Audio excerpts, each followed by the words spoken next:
My name is Priyanka Mishra, Assistant Professor at SIIT Bhopal.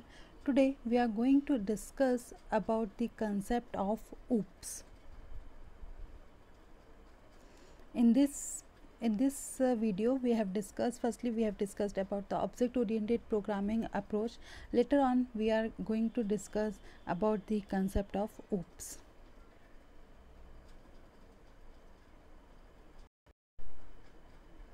In procedural programming approach, or we can say that in procedural programming the emphasis is on the functions rather than the data. It means, say, in procedural programming, data that are used is not secured in this approach. So we have defined a new approach, that is object oriented programming approach, that eliminates the weakness of programming oriented procedure approach by combining the data and the functions that work on it into a single unit called class. It means, say, we have introduced the concept of class and object in object oriented programming system, where object means a real world entity such as pen, chair, table, etc. Object oriented programming is a methodology or a paradigm to design a program using classes and objects. It simplifies the software development and maintenance by providing some concept. The major purpose of C++ programming is to introduce the concept of object orientation to the programming C. It means the concept that procedure programming is used is C programming language to overcome or to eliminate the weakness of programming paradigm approach. We have introduced the object oriented approach. Object oriented programming is a paradigm that provides many concepts such as inheritance, data binding, polymorphism, etc. Where everything is represented as an object is truly known as object oriented programming approach.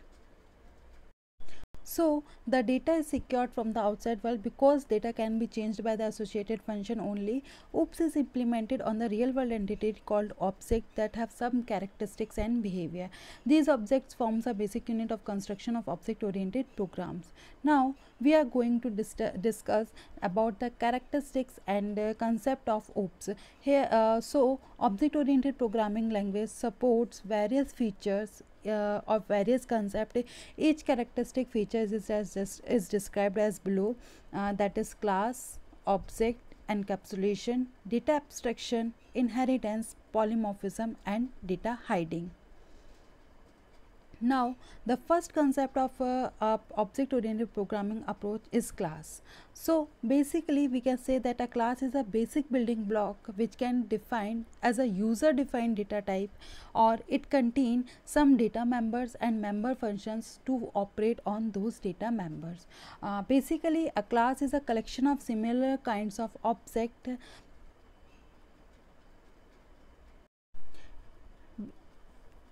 We can say that a class is a logical entity. The class is used to implement encapsulation, data abstraction, and data hiding.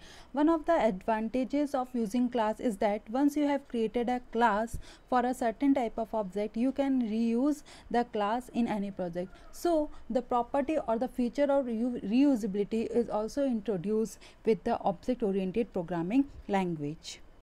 A class is defined by the three elements. Number one, a unique class name, its data member and attributes, and or member functions or methods. In the given example, we have defined a class with the name student, that is a unique class name. After that, we have introduced some of the data members or attributes like integer roll number, char name, age, char grade, char grade. So these are the attributes that belongs to a student, or we can say that when we declare our object of a student type, by using these attributes we define a student uniquely. After that, we have defined some member functions or method in this class. So this is how we can declare a class, its data members or member function. Now the second concept of object oriented programming language is object. So an object is a real world entity, or we can say that it has a thing that has some characteristics and some behavior is defined as object. The characteristics is also known as the state. So the state of an object represent all the information held within it, and the behavior of an object is defined as a set of action that can change the state of an object to another. The characteristics of object are represented by the data members of the class. It means in previous example we have where we have defined the class student, in that we have defined some data attribute. So that attributes defined a object, or it these characteristics can represent an object. So, and those of the about the behavior are represented by the member function of the class. So basically an object is an entity that create to allocate memory. It means, say, when we define the class, we doesn't define any memory chunk itself, but it will be allocated as soon as the objects are created, and when the object are destroyed, the memory chunk that will be allocated is also destroyed. Therefore an object is a variable of class data type, or we can say that it is a user defined, and it is a runtime instance of a class. For example, a particular student, here X is an object with roll number 101 and name ABC, age 23 and grade 8. If the student with these common properties are collected together, then we can define a class with the properties roll number, name, age and grade, and each student with these properties are belong to this class. Now as we defined, the class has 3 elements. Similarly, objects are also defined by 3 elements. That is the object unit name, that is called the identity of an object. Variable represent that in variable representing the internal stage of an object. On the operations called message, it's a collection of messages determines the interface and behavior of an object. Now the third concept of OOPS is encapsulation, which define or it combines data and functions together. This feature is called encapsulation.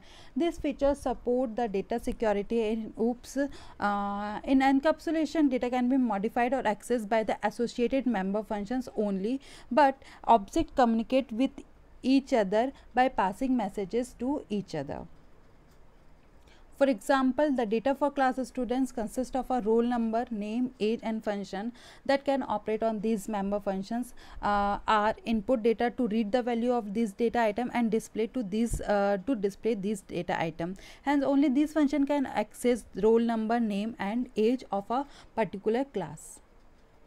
Here with an example we can define these are about the data members, or we can say the attributes of a class member.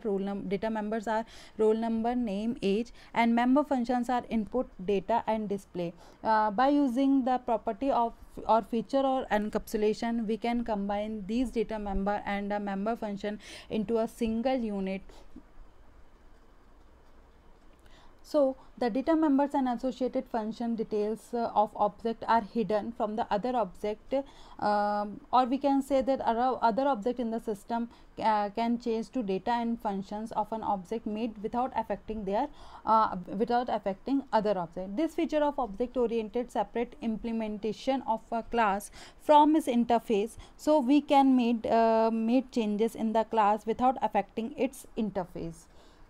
Now the next concept of OOPS is, or object oriented programming, is data abstraction, which allow only the essential features are represent, in which we describe the essential features without giving the background information. This is closely related to encapsulation because abstraction is implemented by encapsulation. For example, for a class person, we may take the person name, date of birth, age without including the details such as what or he is where, where he or she resides, whether she or he is married, because these are all about the background information. So through data abstraction, we are focusing on the essential information or essential features rather than the background details. because it is not required for our program. Therefore, data abstraction allows dealing with complexity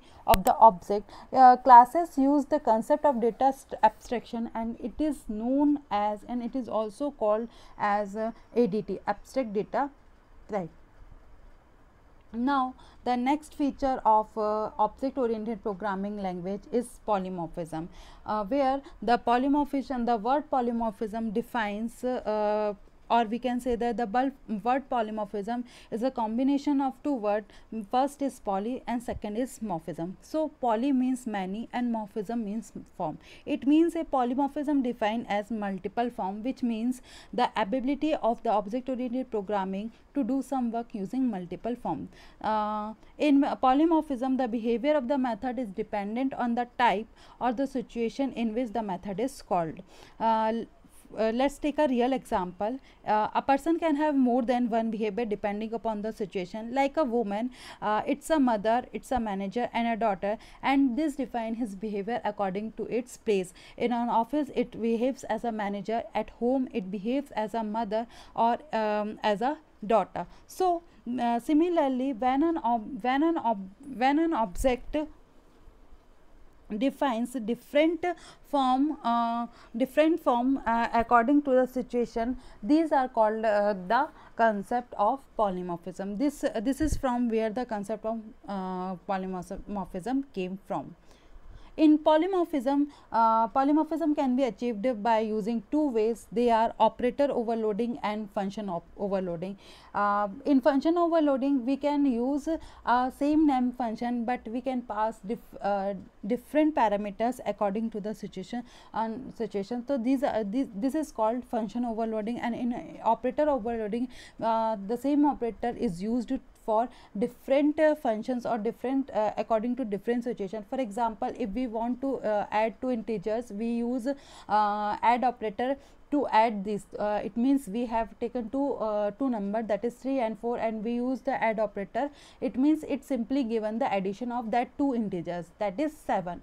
On the other hand, if we take two strings, that is hello and world, and we use the add operator, then it will concatenate these two. It means after the end of one string, the second string will be added. So these are about operator overloading. The next concept of object oriented programming language is inheritance. It means it is the capability of a class to inherit or to derive properties or characteristics of other class. It allows reusability, that is using a method defined in another class by using inheritance. The class that derives property from other class is known as a child class or subclass, and the class which from which the properties are inherited is known as base class or parent class. C++ language supports the following type of inheritance, that is single inheritance, multiple inheritance, multi-level inheritance, hierarchical inheritance and hybrid inheritance. The description, or we can define in brief in our next lecture. Here we just give a overview about the types of inheritance. The last concept of object oriented programming language is data hiding. It means it's an integration of state and behavior allow us to implement information hiding. Some information of the object are made hidden from the outside world, so only the member version of that same class can access the hidden data. No else from the outside world is allowed to access it. There are three modes of data hiding, that are public, private and protected. If we use the public mode, it means it will be accessed by all in outside world. If we declare our class as a private, it means the member functions or the of the same class can only access the data member and member functions of that class. Protected is also a type of private class, but if we declare our class as a private, we cannot inherit the features, or we cannot inherit the data members or function of that class. So if we declare protected, we can use the feature of inheritance in our class. That's why we use protected in place of private. These all are about the concept of OOPS. Thank you.